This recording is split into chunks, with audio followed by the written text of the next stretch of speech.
দক্ষিণ কোরিয়া ও যুক্তরাষ্ট্রকে নিজেদের সামরিক সক্ষমতার জানান দিতে সোমবার একের পর এক ব্যালিস্টিক ক্ষেপণাস্ত্র নিক্ষেপ করে উত্তর কোরিয়া, যা সমুদ্রে গিয়ে আঘাত হানে। যুক্তরাষ্ট্র এবং দক্ষিণ কোরিয়ার যৌথ সামরিক মহড়া শুরুর সংবাদ প্রকাশের ঘণ্টাখানেকের ব্যবধানে এই পদক্ষেপ নেয় পিয়ংইয়ং। উত্তর কোরিয়ার সম্ভাব্য হামলা প্রতিরোধে নিজেদের সামরিক সক্ষমতা বাড়াতে এই মহড়া শুরু করেছে যুক্তরাষ্ট্র এবং দক্ষিণ কোরিয়া। ফ্রিডম শিল্ড নামের এই মহড়া 11 দিন ধরে চলবে বলে জানায় কর্তৃপক্ষ।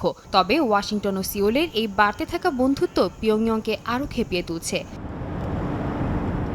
যৌথ এই সশস্ত্র কার্যক্রমের তীব্র নিন্দাও জানিয়েছে কিম প্রশাসন। দেশটির রাষ্ট্রীয় সংবাদ মাধ্যম KCNA-তে প্রকাশিত এক বিবৃতিতে এই মহড়াকে বিপজ্জনক ও উস্কানিমূলক বলে আখ্যা দেন কিম জং উন। একই সঙ্গে নিজেদের সামরিক সক্ষমতা জানান দিতে প্রথমবারের মতো নিজেদের নির্মাণাধীন পারমাণবিক সাবমেরিন উন্মোচন করে দেশটি। 6 থেকে 7 হাজার টন ধারণ ক্ষমতার এই সাবমেরিনটি একসঙ্গে 10টি ক্ষেপণাস্ত্র বহন করতে পারে বলে জানান দক্ষিণ কোরিয়ার এক সাবমেরিন বিশেষজ্ঞ। যেটি সফলভাবে অভিযান শুরু করলে তা যুক্তরাষ্ট্র এবং দক্ষিণ কোরিয়ার জন্য বড় একটি হুমকি হয়ে দাঁড়াবে বলে জানান তিনি।